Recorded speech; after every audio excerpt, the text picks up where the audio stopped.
Hello, hello, everyone. So we are here. We're just going to give people a couple of seconds to get online while we get organized here.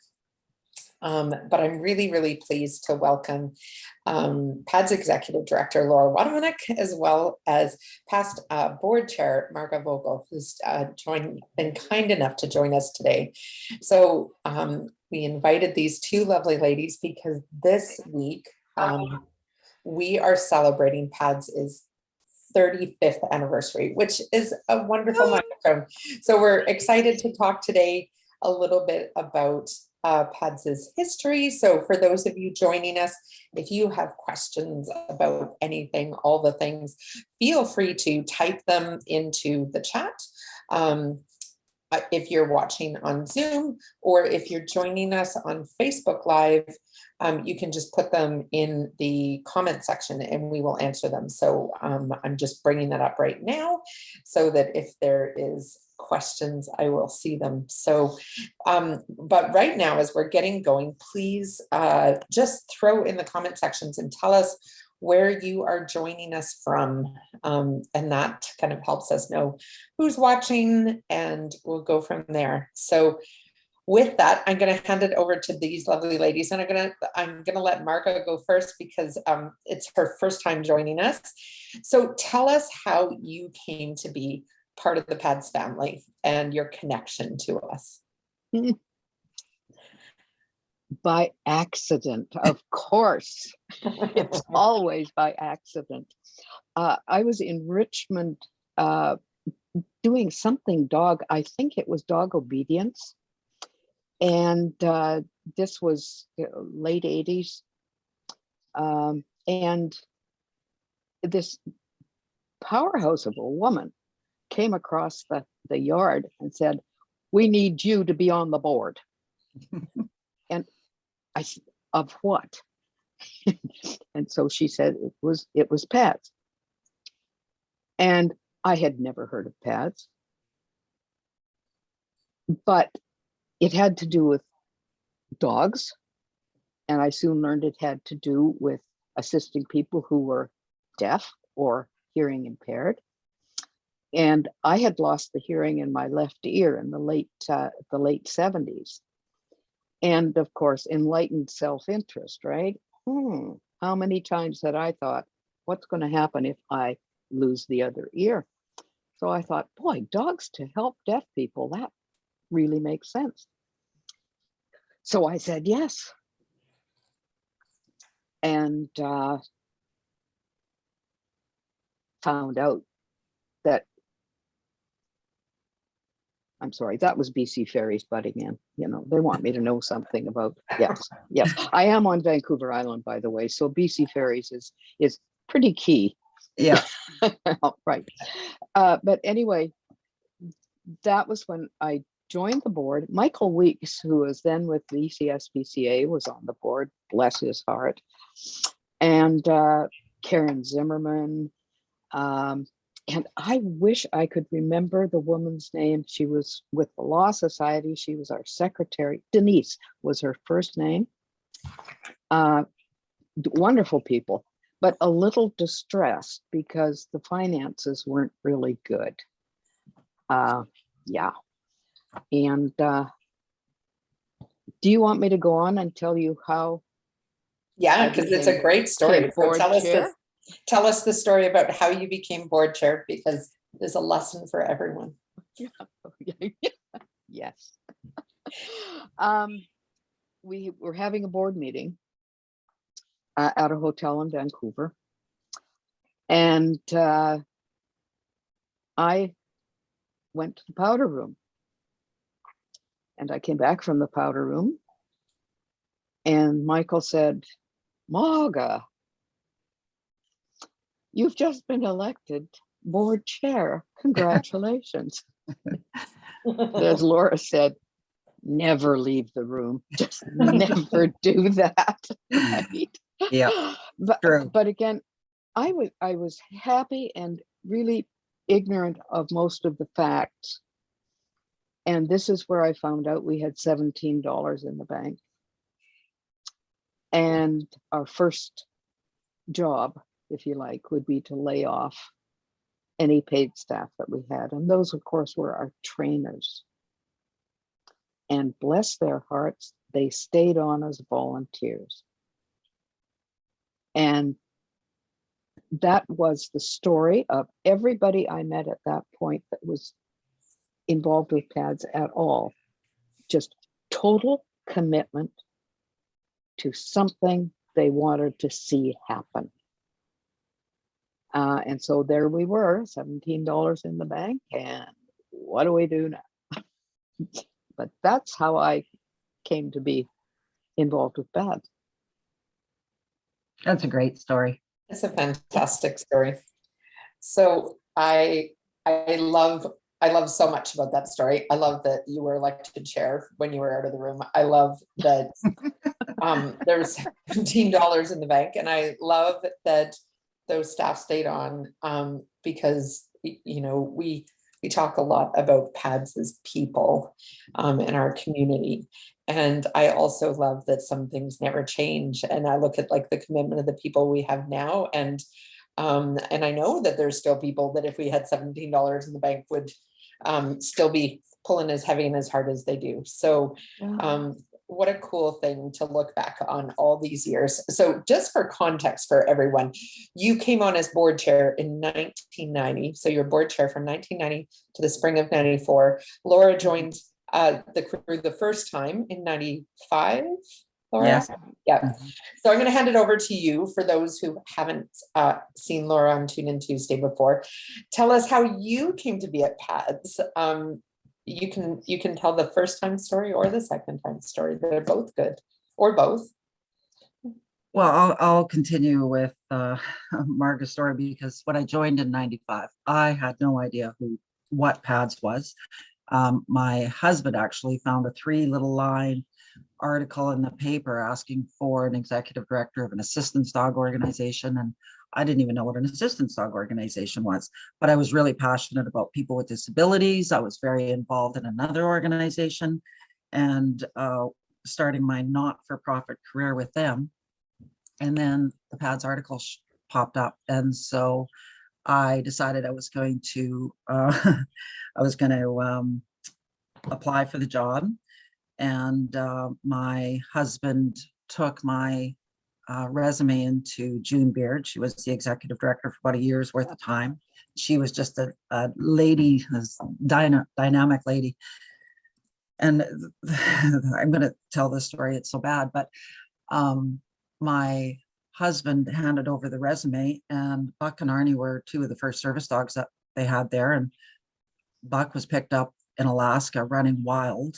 And he walked up to Rick and was giving him a lot of love. And then he lifted his leg and peed all over my husband's pant leg. Of course. So that was my introduction. But Rick spent an hour with June Beard and was like, oh my God, you have to get this job. This is just an incredible organization. And it was just all in that little admin building. It was so small. It was June and Ron and 7 dogs. That was it. And so I got hired on, and my family said, there's no way you can do this job because you accumulate animals, you don't raise animals and give them away. And I was like, of course I can do this job.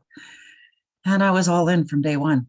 Felt very blessed, but it was pretty tiny back then. And when I started, the budget was $72,000. So there was some great works that was done. And actually that year before I started, there was a lot of achievements, Marga, and that was a lot due to you. With significant achievements that have impacted PADS for many, many years to come. And I'm going to highlight one of those. And that was you worked on the initial Guide Dog Act for rights for dogs, having public access. So again, back in those days, nobody knew what a service dog was. And I'd say PADS, and what is PADS? You know, that continued on for many years. But, and also you brought John Hardy Mitchell Family Foundation to PADS, and they have just been lifelong supporters and dear friends of this organization. And lastly, you brought in the first dog food sponsor. So that's significant. So there's 3 in your last year. So well, and I'm going to add too, there was the Cca Partnership as well. Or Which was massive. So And we were talking about that a little bit earlier. Do you want to share about that? Because I think that's really neat. And it's kind of a bit of a full circle thing for us. And Laura, maybe you can tag on at the end and talk Yeah. about where things are now in our ADI world. But Yeah. do you want to talk about that partnership with CCI, Marga? Well, yes, it was, again, all of this new to me, but PADS at that point had expertise in what we called hearing dogs. Okay, dogs for the deaf. My mother used to say, my daughter's involved with dogs for the deaf. And she was so up on that. And CCI had expertise, of course, in service dogs. So we needed each other. And so at one point, I phoned a good friend who was working for a law firm at that point, and I said, hey, do you want to go to Santa Rosa? I have to take Mickey down to CCI. And Mickey was a golden that had been with a wonderful puppy raiser. And my friend, of course, said, absolutely, just, pull up to the door, I'm in. So we went to CCI to drop off Mickey. And during that time, CCI gave us lessons in how to work wheelchairs and how to do the wheelchair. I still have a picture of myself under the CCI sign in a wheelchair, right?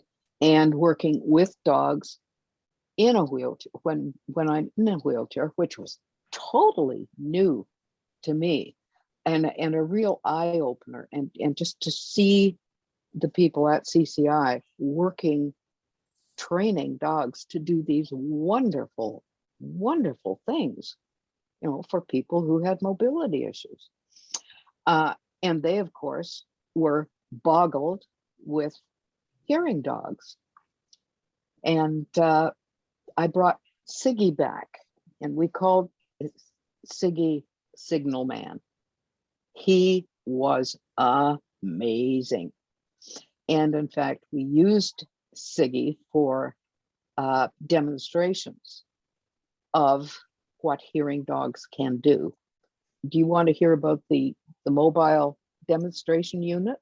We still do those.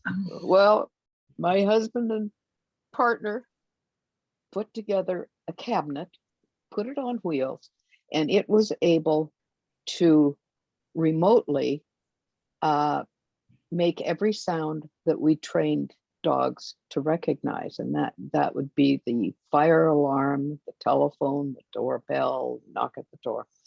And so we used that cabinet to demonstrate live what a hearing dog could do for someone who is hearing impaired. It worked very well and just actually made it possible, because you could talk about this all you want, but seeing it makes it real. So yeah, so that's how we started backing and forthing with CCI. And Kathy would come up from time to time to do a check on the health of the dog, how the service dog was being kept and treated. And we had Michelle and Evita, who were our demonstration team. She would come along and demonstrate the service dog aspect. And of course, then we had a hearing dog to demonstrate with the cabinet the capabilities that these dogs have. And they never ceased to amaze us. We had one recipient who had a new baby, and that dog was trained to recognize the baby's cry. And of course, all of the hearing dogs were taught to differentiate between a fire alarm and a telephone by the way they acted. They would go back and forth to the telephone and say, hey, you know. They would drop flat on their bellies for a fire alarm, and that was the signal that something is really wrong here. Well, the dog that recognized the baby's cry, of course, also recognized when the family cat got in trouble. And it was just a case of that's not a good sound. That is not a good sound. And that dog went back and forth to that cat, who was caught in some conundrum. I can't remember what the conundrum was, but it was in distress. And so, yeah, even more, there is an intuition that these dogs have that is absolutely amazing. But yes, CCI and PADS formed a relationship that was mutually so beneficial. Yeah. And it's wonderful to see how that continues. So our breeding program, many of the dogs that are in our breeding program come out of CCI lines. But I think too, it'd be neat, Laura, because I know, I mean, that mentorship from other ADI schools and that support that we've received over the years has been hugely influential to the development of our program. But I think it's neat to kind of look at what's happening kind of in our community around us and how PADS has kind of taken on that mentorship role. Do you want to talk about that for a minute? And just before you do that, I'm just going to say, because the number of people watching just keeps climbing here. We're here with Laura, our executive director, and Marga, who's was our board chair from 1990 to 94. And we're talking a little bit about the history of PADS. So if you have any questions for either of these lovely ladies, please feel free to throw them in the chat, or if you're watching on Zoom, you can put them in the Q&A box on Zoom, and we will ask them. So go ahead, Laura.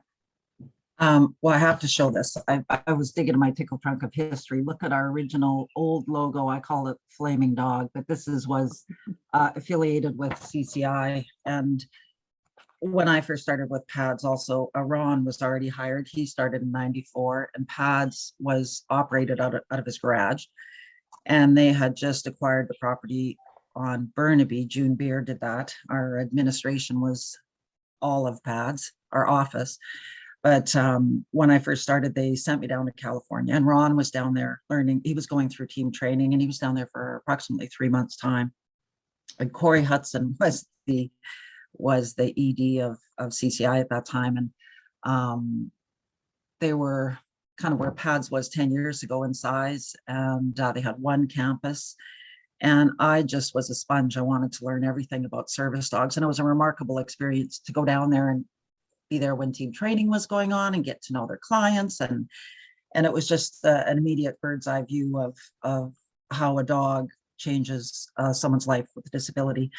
And so Corey Hudson fast became on my speed dial, and I was forever calling and asking him questions and asking him advice. And he frequently came up to Vancouver to spend some time with the staff and the board of directors. And I think he got very tired of my phone calls because then he was like, you need to join ADI. And I didn't know what ADI was at that time, Assistance Dogs International. So he mentored us into ADI, and we became very active. That was the, 1998 era, I'd say, 96, 97, 98. And then that was kind of the beginning when we were developing service dog standards and trainer standards. And we just started, I was on the committee for accreditation. And then from there, all of the staff became very active. PADS became the first accredited school, and within ADI, first Canadian accredited school. And I'm really appreciative of that relationship because we have such collaboration with schools across North America. And yes, we do very much remember what it was like back in the day when we needed so much help, and CCI in particular really stepped up to help us. And next was Guide Dogs for the Blind. They picked up the phone and called Jackie and said, would it help if we gave you puppies for your breeding program, which put Jackie into tears. And that was the start of dogs for a breeding program. So today we very much live the mantra that we give back to other schools and help them along the journey into becoming an accredited school. Right now, we're supporting 2 other schools, and we have the ABC Breeding Cooperative, which is now the International Breeding Cooperative, and the staff, we continue to be involved in many different committees. So yeah, it's been a very beneficial relationship with ADI. We've definitely got more than we've received. Well, I want to jump in here and just share. So we did this fun graphic several, well, 5 years ago for our 30th anniversary. And, we're hoping to update it, but I thought I would share it today just because we've touched on a lot of things in those early years, our accreditation, the change. So we started out at Western Canada Handy and Hearing Ear Dog Society. That was a mouthful and a half. So, but very quickly the name changed to PADS, and that was in 1989. But there was a lot of, so we kind of have caught us up to like the middle of this page. So when we got our ADI accreditation in 2002, but we were talking today about what isn't on this page. And so in 2018, we placed our very first PTSD dog. So Stark was placed with our amazing client, Juliet, who I think is actually watching today. So, and that program has continued to grow and thrive. And then Ashley, our trainer, completed her apprenticeship program. So we have another ADI instructor in our midst, fully certified. So there's been a few things over the last few years. We forged our partnership with Youth and Nuba as our feeding partner, our nutrition partners.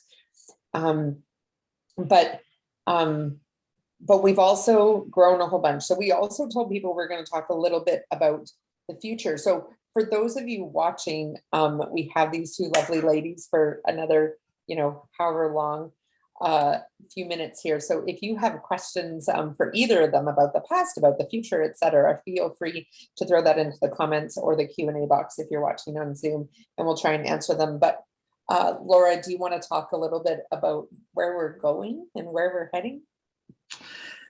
Well, well, hopefully we're coming out of COVID. Let's start there. That would be lovely.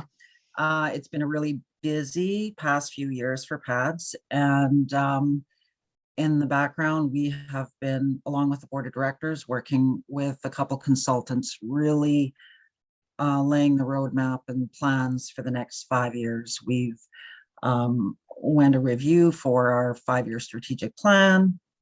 We worked with Love Fundraising Consultant to prepare our first fund development plan for the next 4 years.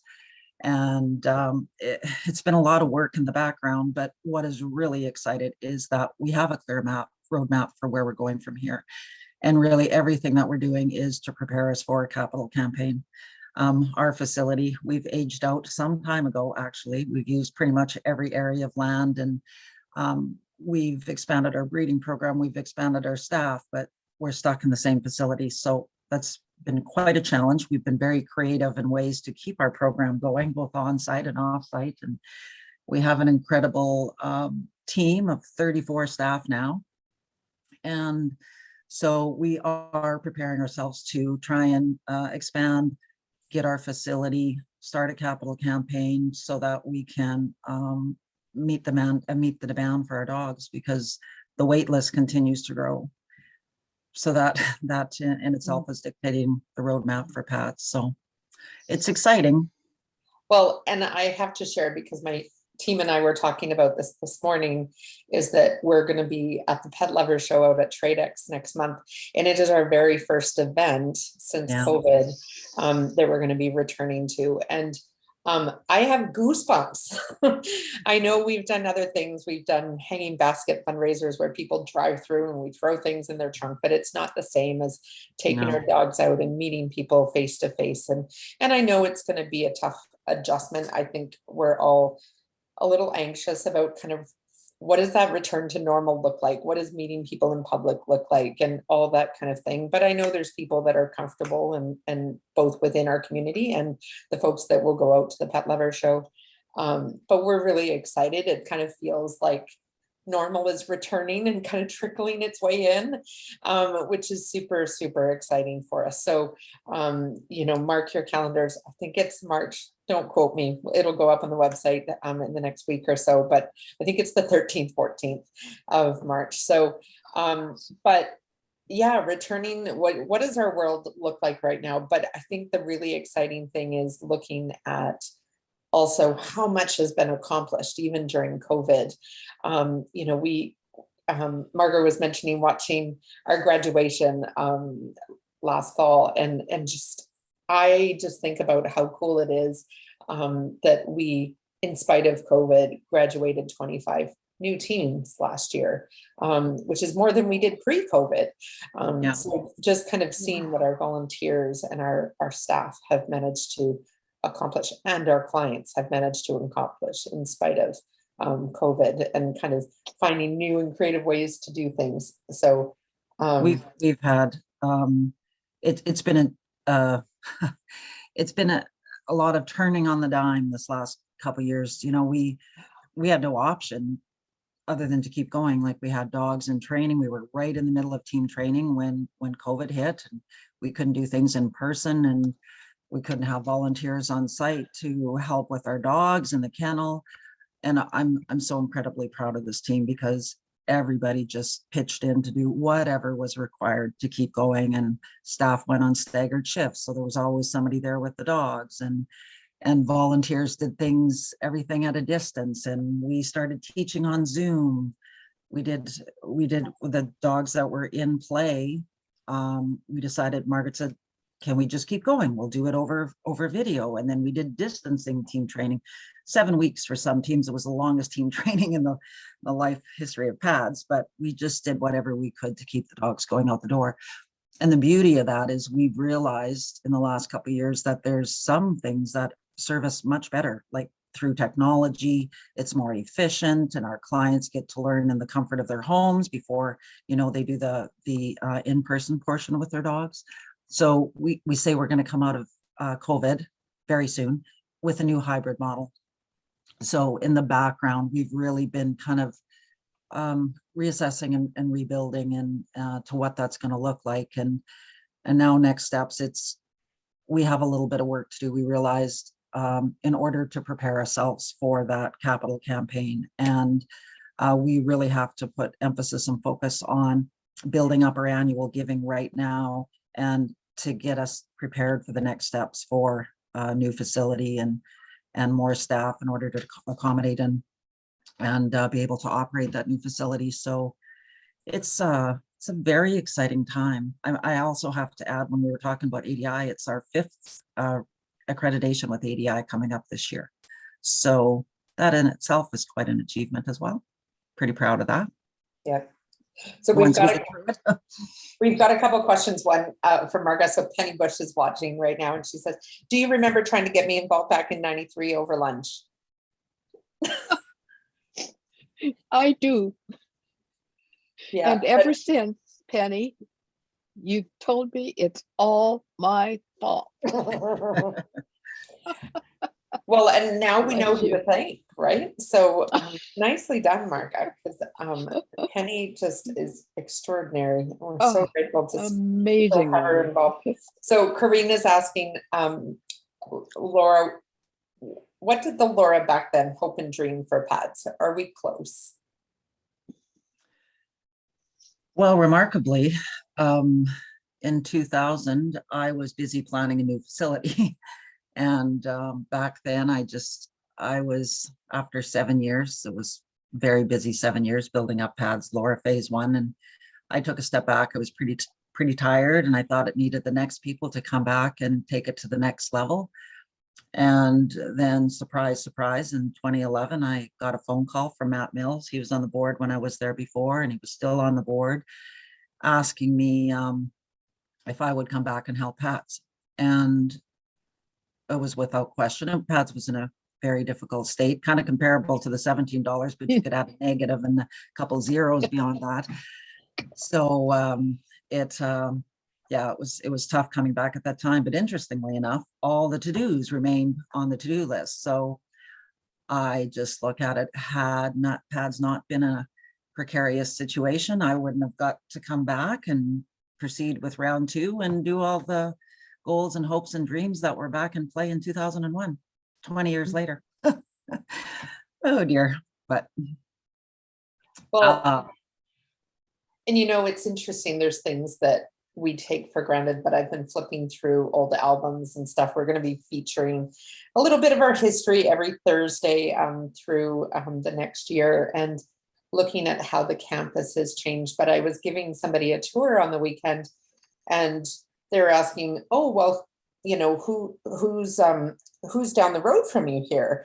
And assuming that all the other buildings were people not pads. But when I look at it, you know, here we are on our campus with 5 separate buildings. So back in Marga's day, there was the one house, which is our administration building now.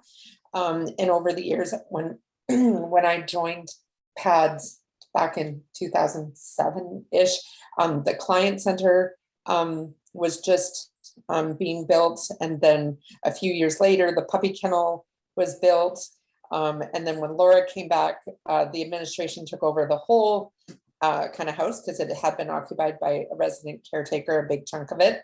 And so now that whole building is all administration. And now we're just bursting at the seams and looking at, like, you know, we're going to find space to do puppy classes, et cetera, because our buildings are just too small and there's not enough room for everybody. And so there is so much. Sometimes you miss how much has happened and how much growth has happened until you kind of look back on those things. So there's a few people commenting, and it's just it's making me a little there's a little bit Pat's cold happening over here. So one of our new raisers just commented and just said yay for a hybrid teaching model, and I love this organization. Sarala, who's one of our longtime puppy raisers in Calgary, says being a puppy raiser is such a highlight of my life. But another question for you. So Sarah Blake with our lovely Tonka, one of our clients, is asking, Laura, what's involved with getting our reaccreditation each time? So it means delving into all of our policies, procedures, be it from administration right to client care, and ensuring that our standards and our protocols are in compliance with ADI, and ADI is forever updating their policies and standards. And then it means just kind of delving right into the documentation and looking at, okay, where is our organization right now? What has changed? Again, now that we're doing both in person and online and hybrid, and that means a different training manual. And so now we have to back up and we have to do all the support materials for that training manuals. What are our daily lesson plans, et cetera, et cetera. And then we have disaster and risk recovery plans. And well, now we have to write in the plans. We have a pandemic plan now. Yeah, so all of that has to be reviewed. And this year is significant because this will be our first accreditation that addresses our PTSD program. So everything from start to finish pertaining to training dogs for PTSD, placing, and then ongoing aftercare and such with our clients. Yeah. And so there's a lot involved. So somebody typically comes on site as well from ADI and kind of goes, like, we send them a bunch of stuff in advance, but then they come and they talk to staff and clients and all the people. So it's a big undertaking, and it's a big undertaking at a time when there's still a lot of big undertakings going on at PADS with some of the goals and things that we're working towards. So, but what I love is that, you know, it just allows us to refresh and everything is up to date and everything is current. It makes us take the time to make sure that all of our program is compliant, and it allows us an opportunity to actually sit down and have some great conversations, you know, the team, about what we need to do. And we've been doing a lot of that strategic planning and what are our annual goals, and we have them in play for the next 4 years for all areas of our programming. So it's very exciting. And going back to read Karina's question, I've given more thought to it. With all of these plans in place, everything rolls out exactly as we're strategically planning. I have a dream of running around the new campus with a armful of construction drawings and making making sure that we're in that planning stage. And my 10 years where I was absent for pads, I was actually did a lot of work with construction, oddly enough. And so I think I'm going to be coming full circle, and it'll be really exciting to be involved in building a facility that's going to stand the test of time and help more clients. Yeah. Marga, I saw your hand go up a second ago there. Did you want to add something? I would like to ask a question. Yes. Does PAD still train dogs to assist people with autism? No, we're Well, not. VIP program or VIP program places. Yeah. We're not training autism dogs because of one of our sister schools here locally trains autism dogs, BC guide dogs, but we do place VIPs, very important pets, and that's a lot of our placements go to family with children with autism or families with children with physical disabilities, etc., or adults. Okay. Yeah, and those are pet placements. So we had one autism client in Chilliwack, I think, back in the day, and Kathy and I went out to see how things were going, and it was amazing. Incredible. Amazing. We're fortunate that along with the ADI partnership, we also have Canadian Association of Guide and Assistance Dog Schools, and we collaborate amongst the schools in Canada that are accredited. And so we're fortunate with BC Guide Dogs. They train guide dogs, they train autism dogs. So then we focus on service dogs, and it's very complementary. Yeah. Wonderful. Yeah.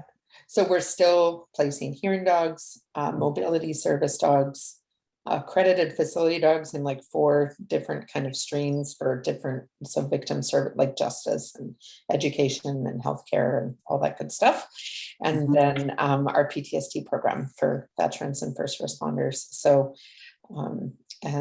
just, I think kind of seeing the scope and the breadth of kind of the programs has also meant that more dogs get to be successful, because a dog that makes a great PTSD dog some of them would make terrible mobility service dogs, and vice versa, right? Okay. So it provides different career paths. So with that, I'm looking at the time and realizing that we've gone way over here. Any last thoughts, ladies, that you want to kind of add before we jump off here? But thank you both so much for being here. Well, my closing thought is I just love the history of pets. Like, it is a tremendous community that got us to this point. And Margot talking about Michael Weeks, you know, he was the treasurer when I started. And, you know, there's just, I have such dear thoughts of everybody that's worked so hard and tirelessly. You know, my June Beard that she passed the torch to me. It takes a very large village to have gotten us where we are today. Last week was really nice with, we called a lot of our supporters on a volunteer Valentine's Day call campaign. And then with Thursday was the 35th anniversary. I just started picking up the phone, and that's why I called Marga, just to say happy anniversary, you know. Right. So I love the spirit and the heart of this organization. It's just something special. So thank you, Marga, for stepping up, going to the bathroom and becoming board chair. Laura, thank you. This has been a wonderful time of reminiscing, you know, of basically having to, thank you, Laura. I had to step back and say, okay, now, what do I remember 35 years ago, right? It's been a wonderful opportunity to just relive and remember. And you have done such a job. Oh, thank you. Unbelievable. Yeah. Well, we will see you at Gala 35+1. We've missed our galas now 2 years in a row, but next year we will be there with dancing shoes on. And my daughter is going to be over the moon. She never had so much fun as she had at the gala. Awesome. We will So do it. I'll let her know to stay tuned with her wallet at the ready. That's perfect. 2023. Amazing. Well, Wonderful. thank you both so much. And thank you everybody who tuned in today to watch, and just seeing some of the comments coming in. So thank you, Lise and Sabrina and Sarah, for your comments. And yes, we sincerely hope that you are all involved for the next 35 years if possible, and sharing more as we go along. So I'm excited for the year ahead, who's going to be kind of joining us as guests to kind of talk not just about PADS's past, but also our present and our future, and kind of talking to some of the folks that are involved in kind of our current day, and where we're headed. So stay tuned, and we'll be coming back at you soon with another amazing guest. But this one is going to go down in history as one of my favorites. So thank you so much, Marga, for joining us. I love the history. So welcome. So welcome. And we'll chat soon. Thanks, everyone. Yes. Have a Thank great you. day. Right. Bye-bye.